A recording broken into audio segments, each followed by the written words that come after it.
Bilim olmasa çöker dünýäň, galkmarsyndy ýeresin ýaň.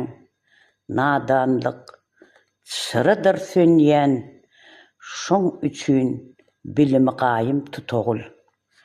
Ilm paýhas, zehin söýler, alym hökman bir zat oýlar, akly barlar, hüner saýlar, Allah'nyň inlerin paýyn tutagul.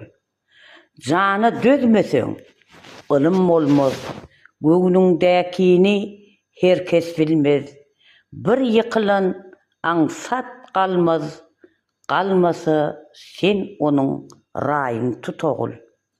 Binyat tutsoň, tutkun berkden, ilm çaýyr, sinaňy görkden, ilmiňi amal et, aşmakan kırktan, ilim binyatynyň laýyn tutagul.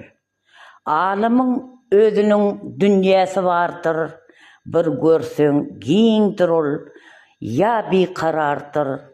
Her sözlen sözüne il haridardyr, her aýdyn aklynyň baryn tutagul.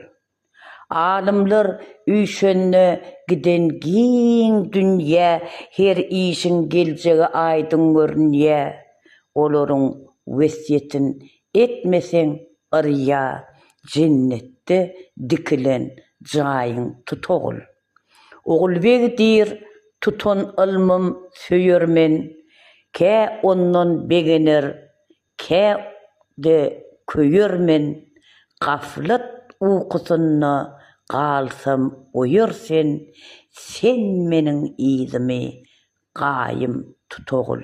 Goşgynyň awtor we goşgyny okan Ogulbeg Saparowa oýlap tapyjy şahyr.